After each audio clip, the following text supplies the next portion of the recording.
लाला मैया दोनों की, भक्तन के लाला की, लाला के भक्तन की, लाला भक्तन दोनों की। जय जय श्री राधे द्वारिकाधीश की जय। परम मंगल में प्रात प्रखलेश्वर अकारण करुणा वरुणालय भक्त वांछा कल्पतरु तड़िद्वित विनिंदित पीताम्बरधारी श्री बालकृष्ण लाल की वांगमयी शब्दमयी वाणीमयी प्रतिमूर्ति हम आप सबके मध्य में विराजमान श्रीमद् भागवत महापुराण को बारंबार प्रणाम। मंच पर विराजमान समस्त विप्रवृंद संत वृंद, सन्मुख विराजमान समस्त गंधर्व वृंद और आप सभी श्रोता भाई बंधु मातृशक्ति और समस्त ब्रजवासीन को, लॉयंस क्लब के समस्त सदस्यों को बहुत बहुत जय श्री कृष्ण। जय श्री कृष्ण। जय सिया राम। जय सिया राम। जय श्रीमन्नारायण। जय श्रीमन्नारायण। जय जय श्री राधे। जय जय श्री राधे। ठाकुर जी की बड़ी अहतु की कृपा है। मथुरा नगरी के इस पावन प्रांगण में हम आप सब लोग यमुना जी के तट पर बैठे हैं। ब्रजमंडल की पावन भूमि, ब्रज के लाला की पावन कथा ब्रजवासी सुन रहे हैं, ब्रजवासी सुना रहे और पूरा ब्रज आनंद ले रहे। लॉयंस क्लब मथुरा के समस्त सदस्य वृंदों के पावन सत्संकल्प से, संत जनों की कृपा से श्री द्वारिकाधीश भगवान की छत्र छाया में ये मधुर कार्यक्रम, मधुर भागवत जी की कथा चल रही है। और आज तो महाराज घी की सुगंधी आ रही है पूरे पंडाल में। ठाकुर जी को तो हमने पर्दा कर दिया, भोग पहले आप लोग नेत्रंत ही लगाए लोगे। जितनो जल्दी ऐसा ढकवाए तो महाराज सब रो। पतो चली कथा विश्राम हेते लूट के भाग गए। ब्रजवासी तो सब आनंद में रहे। आज परम सौभाग्य है कि प्यारे गिरधर लाल जी भी कथा में पधारे हैं। और हमारे लाल जी कथा कम सुने, लेकिन आज बेचारे मजबूरी में पहले तो ही आके बैठ गए। हमारे लाल जी भक्तमाल जी सुनते हैं, किशोरी जी का चरित्र सुनते, अपनो चरित्र ना सुने, अपनी लीला ना सुने। लेकिन आज इतने भाव से ब्रजवासी ने बुलाए हैं और ब्रजवासी ने पूरी ये सब व्यवस्था करी है। सब हमारे गिरिराज जी के सब वैष्णवन ने खूब अपरस में रह करके पूरी 56 भोग की सामग्री बनाई है। सो ठाकुर जी पहले तो ही आकर के आसन पर बैठ गए और शाम को हम आप सब लोगों को मधुर कथा के विश्राम में दर्शन होंगे। ठाकुर जी 56 भोग लगाएंगे। अब बस इतनी प्रार्थना कि जब उत्सव हो तो कल के जैसे मंच पे मत चढ़ियो सबरे, और विशेष रूप से पैंट वारे तो बिल्कुल मत आइयो। पैंट और पजामा वारे, लॉयंस क्लब के भी जो मेंबर हैं सबरे धोती पहन पहन के आओ, तभी शाम को आइयो ऊपर, क्योंकि ठाकुर जी की सेवा है, ठाकुर जी को भाव है। ये बेचारे भैया खड़े तो हैं पैंट में वहां पे, न हल्के से एक पाम नीचे उतर जाओ, बस इनको धोती पहनाए दो। आप कहोगे महाराज जी धोती को कहा, अरे शास्त्रीय बात तो बहुत है, पर हम ब्रजवासी तो अपने भाव की बात देखें ना।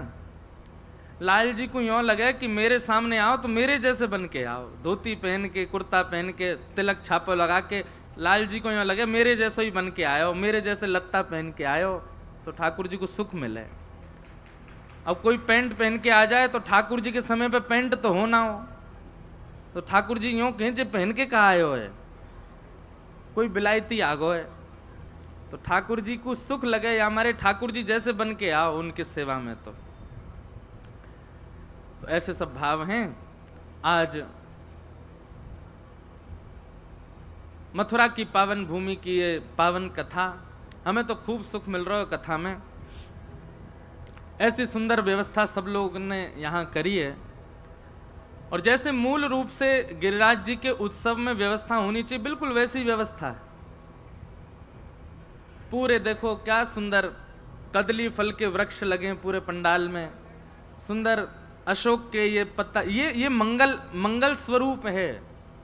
आजकल की आधुनिक तैयारी तो आप बहुत कर सकें, पर ऐसी तैयारी होनी चाहिए ठाकुर जी के उत्सव में। हमारे प्राचीन काल के भारत में ऐसे ही घर सजाते थे, सुंदर अशोक के पत्तान से, सुंदर केला के वृक्षन से पूरे घर को दूर से ही पता चल जाती, केला के वृक्ष देखते ही पता चल जाए कि हाँ घर में कोई मंगल कृत्य है रो होगा।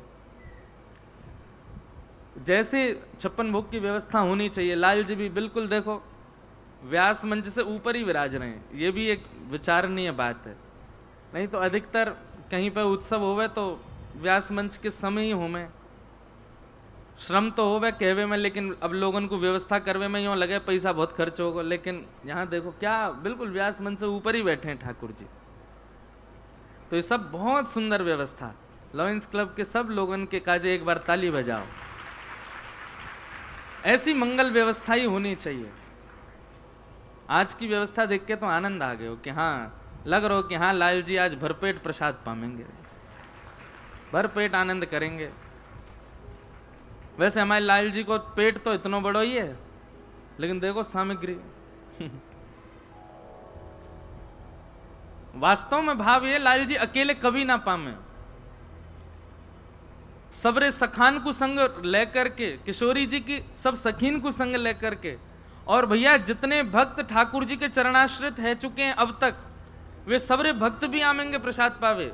सूरदास जी भी आएंगे, कुमनदास जी भी आएंगे, हमारे ब्रज के अष्ट सखा आएंगे, करमेती बाई भी आवेगी, मीराबाई भी आवेंगी, हितरवंश महाप्रभु भी आएंगे, स्वामी श्री हरदास जी, जो ठाकुर जी के शरणागत है चुके हैं भजन के माध्यम से, ठाकुर जी सबको लेके आवेंगे।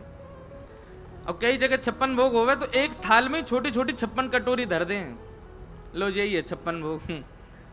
तो ठाकुर जी बेचारे शर्म के मारे कोई बुलावे ही ना है, बोले कहा करूं ऐसो नेक्स्ट 56 भोग धरो है। लेकिन आज तो ठाकुर जी पर्दा या मारे लगो, ठाकुर जी निमंत्रण देवे गए सबन को अभी है ना है यहाँ पे, सबन को बुला के ला रहे हैं, आ जाओ रे भैया मथुरा में जोर को मारा, आज चकाचक घुट रही है आज तो, चलो सबरे। तो सबरे सखान को लेवे गए लाल जी। अभी गैयाऊ आमेंगी, बंदर हुआ है, मरकान भोक्षण विभजति सचेन नात्रिभंडम भिनत्ति। ठाकुर जी तो सबके संग पामे, अकेले ना पामे। तो ये हमारे मंदिरों की प्रणाली में भी ठाकुर जी के आगे थाली ना रखी जाए, ठाकुर जी के आगे पूरी पूरी सामग्री रखेंगे। कढ़ाई में कढ़ी बना करके वह कढ़ी को बड़े बर्तन में रख के, भले ही ठाकुर जी को स्वरूप नेक्सस है। हमारे ब्रज के ठाकुर जी श्रीनाथ जी उदयपुर में विराज रहे, उदयपुर के पास, वहां कभी आप सेवा प्रणाली देखो, पुष्टि मार्ग को प्रथम स्थान है। तो श्रीनाथ द्वारा में श्रीनाथ जी के मंदिर के ठीक बगल में एक ही प्रांगण में श्री नवनीत प्रिया जी लड्डू गोपाल हैं, छोटे प्रथम लड्डू गोपाल मान लो उन्हें, या विश्व के प्रथम लड्डू गोपाल वही हैं, श्रीमद वल्लभाचार्य जी के ठाकुर जी। इतने बड़े हैं बस नेक्से से, लेकिन उनकी सेवा श्रीनाथ जी के सन्मुख यदि इतनी सामग्री गई है तो वो सामग्री गिनी जाएंगी और उनकी दुगनी लगाई जाएगी नवनीत प्रिया जी के आगे। जबकि श्रीनाथ जी को स्वरूप बड़ा है और लड्डू गोपाल जी जो नवनीत प्रिया जी वो छोटे से हैं, पर उनको दुगनी दुगनी सामग्री धरी जाए। क्यों? मैंने पूछी एक बार, मैंने कि ये नेक्से से गोपाल जी इनको इतनी सारी सामग्री क्यों? तो दो भाव बताए। एक भाव तो ये बताया, बोले वो तो श्रीनाथ जी हैं, वो तो श्री जी और ठाकुर जी दोनों एक संग पामे, पर ये लड्डू गोपाल तो नेक्से से है ना, तो मैया बाबा बलराम जी रोहिणी मैया सबरे सखा सबरे ब्रजवासी सबन के संग पामे, हमारे दुगनी सामग्री लगे। और दूसरा भाव क्या बतायो? दूसरा भाव ये बतायो कि नवनीत प्रिया जी छोटे से हैं, तो जब श्रीनाथ जी को भोग लगे तो नवनीत प्रिया जी अपने सेवकन को भेजें, जाके देख के आओ श्रीनाथ जी की कितनी सामग्री है, कहीं मेरो स्वरूप छोटो जान के मुझे थोड़ा तो ना देंगे, मुझको दुगनो दुगनो चाहिए। और यदि नेको सामग्री में कटौती है या महाराज नाराज है जाएं, अगर उनकी 50 रोटी है तो यहाँ 100 आनी चाहिए। कहीं छोटे रूप को जान करके भेद तो ना कर रहे। बड़ा आनंद है भैया, हमारे ब्रजमंडल में थाली ना पधराई जाए, ठाकुर जी के आगे सबरी सामग्री पधरामे और सबरी सामग्री रख के फिर थाली बर्तन आदि वो सब खाली रख दिए जाएं कि लाल जी आपको जो रुचि लगे आप उतना लेकर के प्रसाद भोग लगाओ।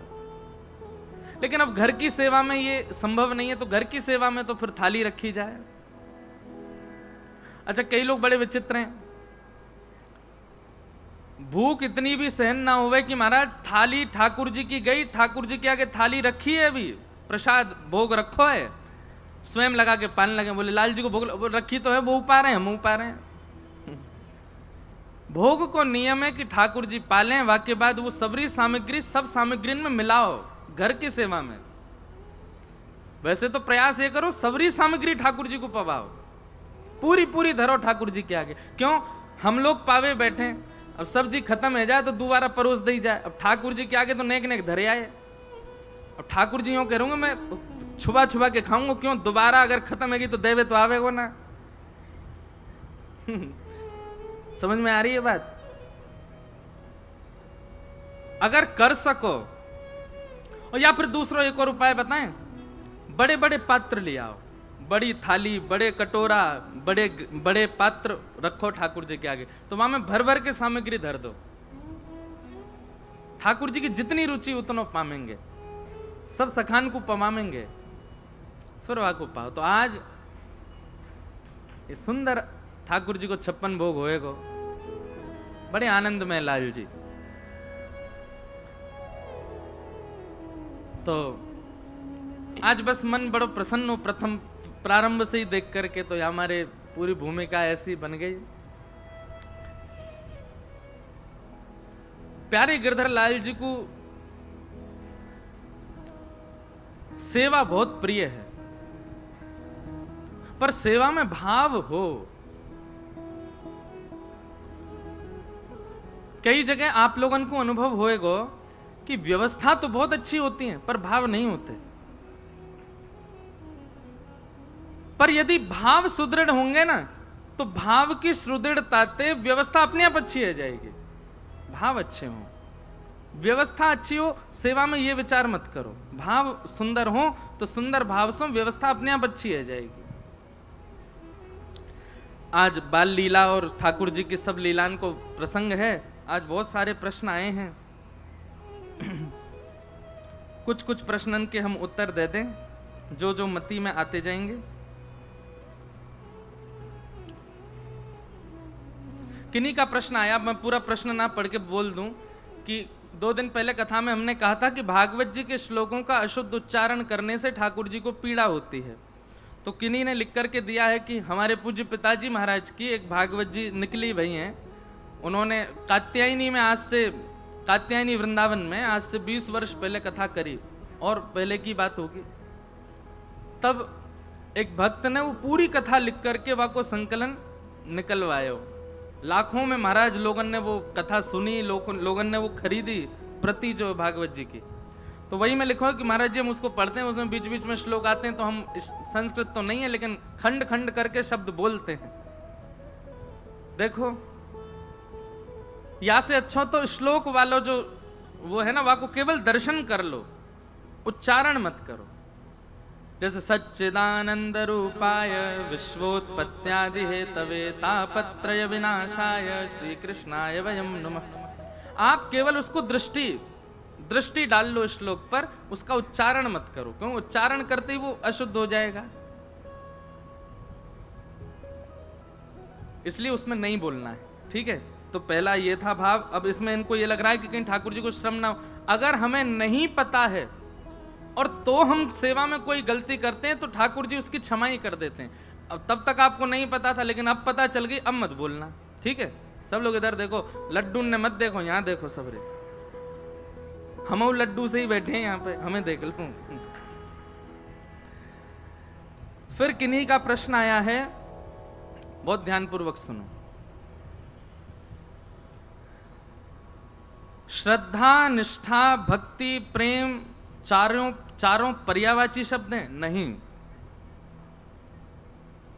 ये सब अलग अलग भाव हैं। जैसे मां के प्रति क्या होता है, मां के प्रति जो प्रेम है वो श्रद्धात्मक प्रेम है, मां के प्रति श्रद्धा भी तो होती है, लेकिन पत्नी के प्रति श्रद्धात्मक प्रेम नहीं होता। हाँ, पत्नी का पति के प्रति श्रद्धात्मक प्रेम भी होता है। वैसे तो होना तो पति का भी चाहिए, श्रद्धा रखे उसमें भी। पर ये सब तो एक प्रेम की अवस्था आजकल बढ़ती जाए तो फिर होता है कि पत्नी पति आपस में एक दूसरे के प्रति श्रद्धा रखे, मतलब पाम छुओ। लेकिन मूलतः श्रद्धात्मक प्रेम मां के प्रति होता है, पत्नी के प्रति नहीं। तो श्रद्धा, निष्ठा, भक्ति, प्रेम, ये चारों अलग अलग विषय हैं। जिसके प्रति श्रद्धा होती है तो श्रद्धा के साथ साथ आप उसको एक प्रेम के कई सारे पैरामीटर हैं, कई सारे पैमाने हैं। उसका एक पैरामीटर श्रद्धा है। जिसके प्रति श्रद्धात्मक भाव है उसके प्रति अत्यंत प्रेम नहीं हो सकता, जैसे गुरु के प्रति श्रद्धा होती है। अब उसको लोग बोल भी दें कि हमारा प्रेम भी है, पर एक सामान्य प्रेम आप श्रद्धा में नहीं ला सकते। तो श्रद्धा एक अलग विषय है। श्रद्धा पूजनीय वस्तु के प्रति होती है। निष्ठा हमारी इनमें निष्ठा है, जैसे 33 कोटि देवता हैं पर हमारी श्री कृष्ण में निष्ठा है। हमारा किसके प्रति आकर्षण है या किसमें हमारा विश्वास है, उसको हम निष्ठा के रूप में लेते हैं। निष्ठा भी एक अलग विषय है। और फिर जिसमें निष्ठा है उसके प्रति हमारी भक्ति है। हम भजन करते हैं, उनका स्मरण करते हैं, उनका कीर्तन करते हैं, उनका गुणगान करते हैं, तो यही श्रद्धा से निष्ठा, निष्ठा से भक्ति हो गई। और फिर उनसे हमारा प्रेम है। प्रेम एक अलग विषय हो जाता है। प्रेम की चर्चा कल के रूप में ज्यादा रहेगी। तो ये चारों देखने में अगर इनके मूल में झांक करके देखो तो लगेगा कि पर्यायवाची, पर ये पर्यायवाची नहीं है। इनमें अनुपात कहीं कहीं थोड़ा कम, ज्यादा, बहुत ज्यादा ऐसा है। प्रेम जो है वो चरमोच्च स्थिति है, वो सबसे ऊपर है। वाते नेक नीचे भक्ति है, वाते नेक नीचे निष्ठा है, और वाते नेक नीचे श्रद्धा है। तो इसलिए ये सिड्डियां हैं। पहला पड़ाव, दूसरा पड़ाव, तीसरा पड़ाव, चौथा पड़ाव। तो प्रेम जो है वो अंतिम पड़ाव है। तो ये चारों देखने में एक से पर हैं नहीं, अलग अलग हैं। फिर आपने कहा जिन भक्तों के अंदर ये चारों अलग अलग विद्यमान होते हैं उनके भाव भगवान के प्रति अलग अलग नहीं होंगे। जिसके अंदर श्रद्धा है तो श्रद्धा की तीव्र स्थिति निष्ठा बनेगी, निष्ठा की तीव्र स्थिति भक्ति बनेगी, भक्ति की तीव्र स्थिति प्रेम बनेगी। चारों एक साथ नहीं हो सकते, एक के बाद एक होंगे। अब 4 सिड्डी हैं, चारों पे एक संग पैर रखो, कैसे रखोगे? नहीं रख सकते। एक के बाद ही एक चढ़ सकते हो ऊपर। फिर आपने तीसरा प्रश्न किया, मैं कैसे पहचानूं कि मेरे अंदर कौन सा भाव है, प्रेम स्वरूप, भक्ति स्वरूप, निष्ठा स्वरूप या श्रद्धा स्वरूप? देखो, यदि गोपाल जी के प्रति आपका भगवान बुद्धि है कि ये भगवान है, मुझसे कोई अपराध नहीं बनना चाहिए, मैं वेद शास्त्र और गुरुजनों की बात मान मान करके इनकी सेवा करूं, तो आपकी भक्ति श्रद्धात्मक है। ये श्रद्धात्मक भक्ति हो गई। अब दूसरी आती है निष्ठा। निष्ठात्मक भक्ति में क्या होता है कि दिन रात चिंतन ही उन्हीं का बना हुआ है। उनकी सेवा करनी है, उनको सुलाना है, उनके लिए ये प्रस्तुत करना, उनके लिए वो प्रस्तुत करना। अब भक्ति भाव, कथा आदि सबसे सुन सुन करके उनकी भक्ति में 24 घंटा लगे हुए हैं, तो वही श्रद्धा अब निष्ठा में परिवर्तित हो गई। लेकिन अभी भी भगवत बुद्धि है, अभी भी वो भगवान नहीं है।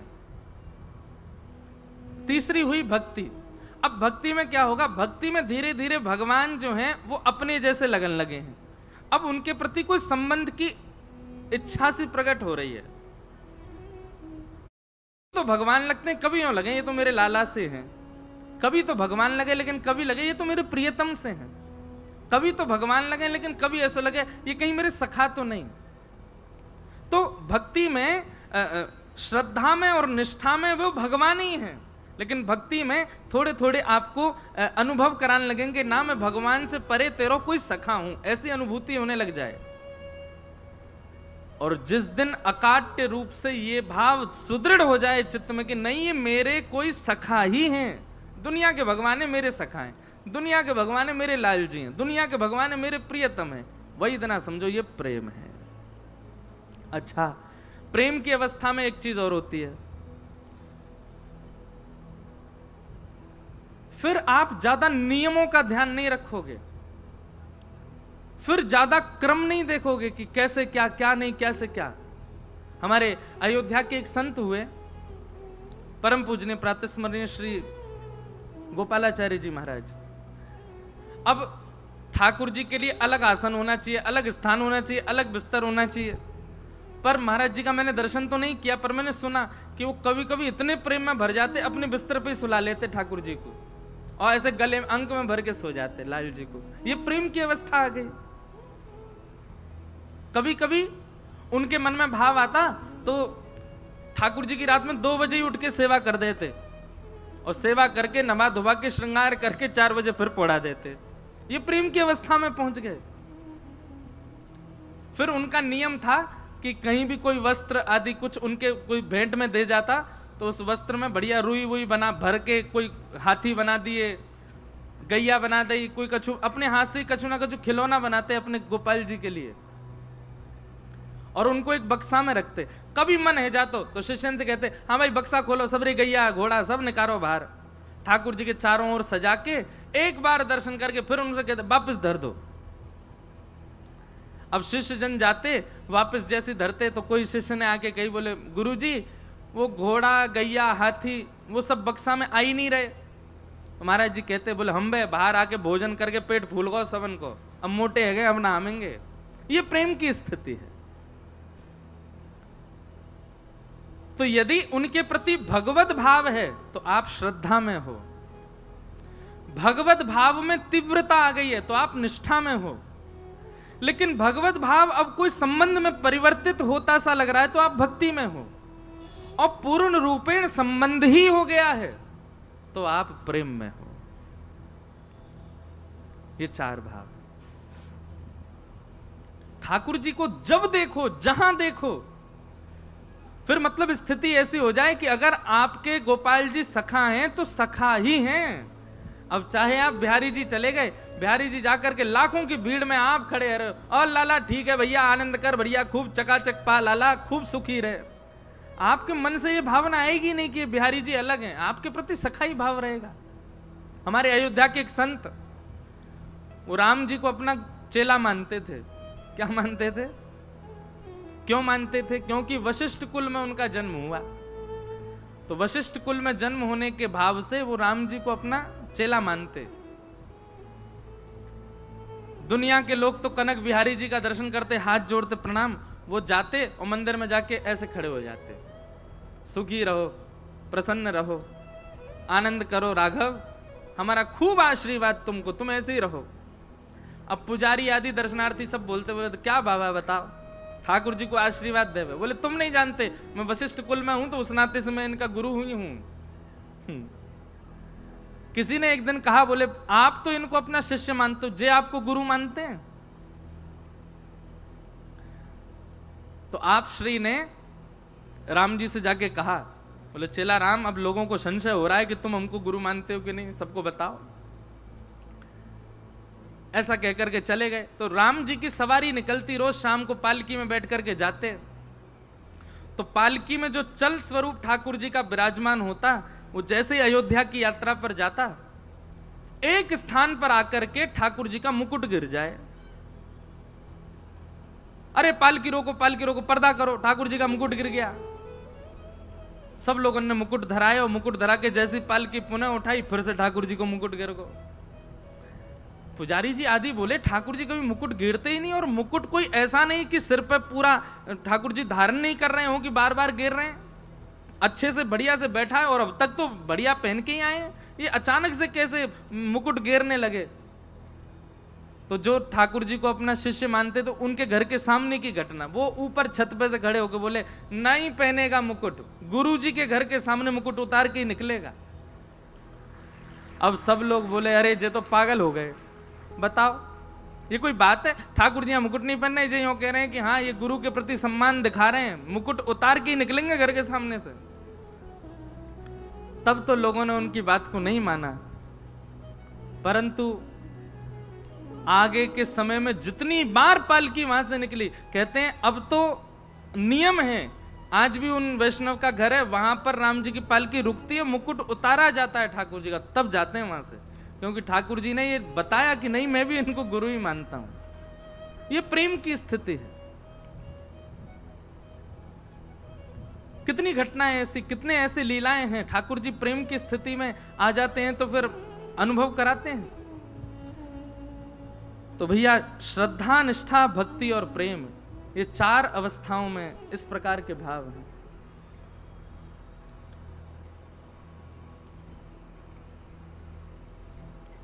फिर किसी का प्रश्न आया, आजकल मनुष्य के मन में हमेशा किसी ना किसी बात को लेकर अशांति बनी रहती है, जीवन में किस प्रकार मन को शांत किया जा सकता है? कुछ महापुरुष का कहना होता है कि त्याग से शांति मिलती है, क्या वास्तव में ऐसा कहना सही है? किसी महापुरुष ने नहीं कहा है कि त्याग से शांति मिलती है, स्वयं आदि पुरुष भगवान कृष्ण कहते हैं त्यागात शांति अनंतरम। श्रीमद् भगवद गीता में कहते हैं जितना त्याग में जीवन होगा उतने शांत रहोगे जीवन में। सबसे ज्यादा अशांत कौन है? जिसने बहुत भर रखा है, जिसने बहुत अपने पास इकट्ठा कर रखा, सबसे ज्यादा अशांत वही है। और सबसे ज्यादा शांत कौन, प्रशांत कौन? जिसके पास ज्यादा व्यवस्था नहीं, ज्यादा विस्तार जिसने नहीं किया। क्षमा करना, यहाँ कई बहुत हमारे मथुरा के लक्ष्मीपति लोग भी बैठे होंगे, पर जितनी ज्यादा प्रॉपर्टी खरीद लो, जितने ज्यादा पैसा इन्वेस्ट कर दो, बड़ी बड़ी बिल्डिंग बना, उतनी अशांति बढ़ती चली जाएगी, उतना व्यक्ति विचलित सा रहेगा, उसको उसके मन में शांति आ ही नहीं सकती। इसीलिए भगवान कहते हैं जितना जितना हो सके त्याग करो, जितना कम सामान उतना सफर आसान। अब आप 10 लगेज लेकर के फ्लाइट में जाओ, परेशान है जाओगे, ये सामान वो सामान यहां धरो वहां धरो। एक बैग लेके जाओ, हम 2 जोड़ी कपड़ा ले जाओ, खूब सुखी से जाओगे, आनंद से आराम करते भाई। ठीक वैसे जीवन भी एक सफर है, इसमें जितना ज्यादा भर लोगे उतनी अशांति रहेगी, और जितना कम रखोगे उतने प्रसन्न हो। आपको पता है, एक बात बताएं, भगवान श्री कृष्ण के 3 ही सखा थे, प्रभु श्री राम के 3 ही सखा थे। ज्यादा ऐसे तो भगवान ने प्रेम बहुत लोगों से किया, भगवान ने अपना संबंध, अपना व्यवहार कई लोगों से रखा। ब्रजमंडल के सखान की बात अलग है, लेकिन वैसे पूरे जीवन में संग रहने वाले, ठाकुर जी की लीला में संग रहने वाले, राम अवतार में भी 3 ही थे, कृष्णावतार में भी 3 ही थे। राम अवतार में प्रथम सखा कौन, मित्र किसको बनाया ठाकुर जी ने, राम जी ने? केवट को। उसके लिए सखा का शब्द आता है, राम जी ने उसको अपना सखा माना। और सखा कौन? जिसके पास दोबारा जाया जाए वो सखा। प्रभु श्री राम बोल के गए, बोले हम जब लंका से लौट अपनी 14 वर्ष की यात्रा पूरी करेंगे, हम आएंगे तुम्हारे पास। और राम जी गए उसके पास में। तो पहला सखा केवट, दूसरा सखा बानर राज सुग्रीव, और तीसरा सखा जिसको बाद में लंकापति बनाया विभीषण। ये 3 ही सखा थे राम जी के। अब प्रेम तो बहुत लोगों से था, पर सखात्मक रूप से जिसको स्वीकार किया प्रभु श्री राम ने, तो 3 ही है। ऐसे भगवान श्री कृष्ण के भी 3 ही सखा हैं। पहले अर्जुन, वैसे पहले नंबर पे अर्जुन है नहीं, सबको लगता है कि पहले नंबर पे अर्जुन है। पहले नंबर पता कौन है? उद्धव। कौन? उद्धव। वृष्णीनाम प्रवरो मंत्री कृष्णस्य दैत सखा। केवल सखा नहीं, दैत सखा। शिष्यो बृहस्पतिर साक्षात उद्धवो बुद्धि सत्तम। तो भगवान के प्रथम सखा कौन है? उद्धव। भगवान के दूसरे सखा सुदामा। भगवान के तीसरे सखा अर्जुन। ज्यादा बना ही नहीं ठाकुर जी ने। क्यों? संबंध भी ज्यादा, व्यवहार भी ज्यादा, व्यापार भी ज्यादा, विस्तार भी ज्यादा। जितना ज्यादा रहेगा उतनी टेंशन रहेगी। ठाकुर जी बोले वैसे कम टेंशन है मुझे, मैं और सखा क्यों बनाऊं? ज्यादा सखा नहीं रखे ठाकुर जी ने। इसलिए भैया ये कोई महापुरुष की वाणी नहीं है, ये महापुरुष की वाणी है, ये आदि पुरुष की वाणी है, ये योगेश्वर कृष्ण की वाणी है। त्यागात शांति अनंतरम। जितना हो सके त्याग करो, जितना हो सके कम रखो। फिर आपने दूसरा प्रश्न किया, क्या हम सभी को अपने जीवन में गुरु बनाना अनिवार्य है? क्या बिना गुरु दक्षिणा नहीं बेटा, उसको दीक्षा बोलते हैं, अगर ये बड़े हो तो सॉरी बेटा बोल दिया हमने क्या हम सभी को अपने जीवन में गुरु बनाना अनिवार्य है? क्या बिना गुरु दक्षिणा नहीं दीक्षा, क्या बोलना है? कई लोग आके हमसे भी बोलते महाराज जी गुरु दक्षिणा दे दो, तो लो 500 रुपया लो भाई, दक्षिणा तो यही है। गुरु दीक्षा के ज्ञान एवं भगवत प्राप्ति संभव नहीं है, यदि नहीं तो गुरु बनाने के क्या नियम है एवं गुरु बनाने के पश्चात हमें गुरु के प्रति क्या भाव? अब ये तो पूरी कथा हमारी यही में है जाए, इतने सारे प्रश्न। देखो गुरु बनाना जरूरी है, पर हम हर कथा में कहते हैं दीक्षा से पहले दिशा लेना जरूरी है। अगर आपने दिशा ग्रहण नहीं की है तो फिर दीक्षा, मतलब एक बात ये समझ लो, दिशा और दीक्षा, दिशा प्रथम स्टेप है। जैसे विवाह करने से पहले जिससे हम विवाह कर रहे हैं उसको जानना बहुत जरूरी है, उसके बारे में पूरी पता करना बहुत जरूरी है। कहीं बिना पता किए ब्याह कर लिया तो फिर बाद में पछताओ, ओहो ये तो बाहरी रूप से देख करके हमको लगा बढ़िया ही होगा, लेकिन यहाँ आके पता चल कुछ भी नहीं है। तो इसलिए पहले ही उसकी जांच कर ली जाए कि हाँ भाई ये काम वाम ठीक करते हैं कि नहीं, इनके घर परिवार में मांस मदिरा तो नहीं बनती, इनके परिवार में कोई गलत काम तो नहीं होता, आदि आदि ये सब बात पहले पूछ ली जाए, उसके बाद में विवाह किया जाए तो ही नियम है। ऐसे ही दीक्षा से पहले दिशा ग्रहण करो। जिस गुरु के प्रति भाव आ रहा हो कि इनसे हमें दीक्षा लेनी है, उसकी वाणी सुनो, वाणी सुनकर के अपने जीवन में उतारना प्रारंभ करो। और जब मन में ऐसा लगने लगे कि हाँ परिवर्तन हो रहा है, अब हमारे अंदर पूर्ण रूपेण विश्वास जग चुका है कि यही हमारे गुरु हैं, तब दीक्षा ग्रहण करो। अनिवार्य है, क्यों अनिवार्य? अब ये भी सुनो, कई बार वीवीआईपी रिस्ट्रिक्टेड एरिया में प्रवेश नहीं करने दिया जाता। क्यों? वीवीआईपी लोग हैं अंदर, सब थोड़ी जाएंगे। लेकिन आपकी किसी वीवीआई से पहचान हो तो उसको फोन लगा दो, भैया हम बाहर खड़े हैं, अल्लाह पुलिस वाले से बात कराओ, लो भैया बात करो, हाँ द्वार खोलो इनको अंदर आने दो। ठीक वैसे ही वैकुंठ जो है बड़ा वीवीआईपी एरिया है, गोलोक धाम जो है ये वीवीआईपी एरिया है, साकेत धाम वीवीआईपी एरिया, यहाँ सबको एंट्री नहीं है। लेकिन जो भगवत वार्ता करते हैं, जो वैष्णव भाव में रहते हैं, जो ठाकुर जी की सेवा करते हैं, जो गुरु पदवी पर विराजमान है, उनकी कहीं ना कहीं वहां पहचान है। अगर हम मृत्यु के बाद वहां जाना चाहें तो हमको नहीं जाना दिया जाएगा, लेकिन हम कंठी दिखा करके, अपने शंख चक्र दिखा के, तिलक दिखा के गुरु जी का नाम बोलते हैं, बोले उनके शिष्य हैं, तो द्वार खुल सकता है, भीतर प्रवेश मिल जाएगा। इसलिए गुरु दीक्षा आवश्यक है। समझ में आई बात? लेकिन इसका मतलब यह भी नहीं है कि बिना गुरु दीक्षा के वहां एंट्री नहीं मिलेगी। खुद वीवीआईपी बन जाओ, खुद ही उस लेवल पे पहुंच जाओ, पर फिर भी गुरु सबने जीवन में बनाया। अब हम तो दीक्षा देते नहीं, पर जल्दी देंगे। हम सभी लोग अपने घरों में बार त्योहार एवं कभी कभी अपनी आवश्यकता, अब ये बाद में बताएंगे, बहुत बड़ा है। महाराज जी मेरे आपसे 2 प्रश्न हैं। पहला प्रश्न कि श्रीमद् भागवत के अनुसार कुंती कृष्ण की बुआ थी और कृष्ण जी बहन, हम समझ गए क्या है। आप ये पूछना चाह रहे हैं कि भगवान की बहन है सुभद्रा और भगवान के भैया अर्जुन, तो सुभद्रा जी का ब्याह अर्जुन से कैसे हो गया? वो दोनों तो बहन भाई हुए। ठाकुर जी संबंधों में विप्त नहीं होते, भगवान कभी संबंध नहीं देखते, उनके ऊपर काल चक्र नहीं होता, उनके ऊपर जाति चक्र नहीं होता, उनके ऊपर संबंध चक्र नहीं होता। इसलिए कई सारी ऐसी लीलाएं हैं ठाकुर जी की, उन पर संशय आपको हो सकता है, ये कैसे हो गया? आज तो ये हो ही नहीं सकता, पॉसिबल ही नहीं है, ठाकुर जी ने कैसे किया? कर्तुम अकर्तुम अन्यथा कर्तुम समर्थ ईश्वर, इसका यही उत्तर हो सकता है। क्या? जो कोई नहीं करता वो ठाकुर जी कर देते हैं, और जो सब कोई करता है वो ठाकुर जी नहीं करते हैं। तो उनके ऊपर संबंधों की और जातियों की आदि आदि ये सब जो चक्र हैं, जो मानवों के लिए हैं, उसमें ठाकुर जी नहीं है। ऐसे तो 1 ही 2 ही ब्याह होने, 16,108 ब्याह भी तो कर लिए अकेले ने। प्रश्न तो इस पर भी उठेगा, अनेक प्रश्न उठ सकते हैं उठाने पर तो भगवान के ऊपर। लेकिन भगवान इन सब चीजों से परे हैं, इन सब का कोई भाव, इन सब की मर्यादा के लिए ठाकुर जी ने राम अवतार लिया है। वहां जाइए, वहां जाकर के देख लीजिए, सारी मर्यादाओं का पालन किया है।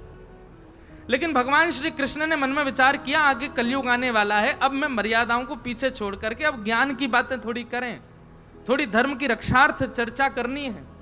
इसलिए ठाकुर जी ने मर्यादाओं के लिए तो राम अवतार रखा है। वहां मर्यादाओं का देखिए, दर्शन कीजिए, पत्नी के प्रति एक पत्नी व्रती रहे,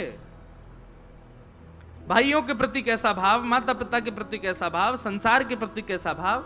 लेकिन जब कृष्णावतार प्रारंभ हुआ तब ठाकुर जी के अनेक भावनाएं थी प्रस्तुत करने की, तब मर्यादा को ठाकुर जी ने प्रमुख नहीं माना।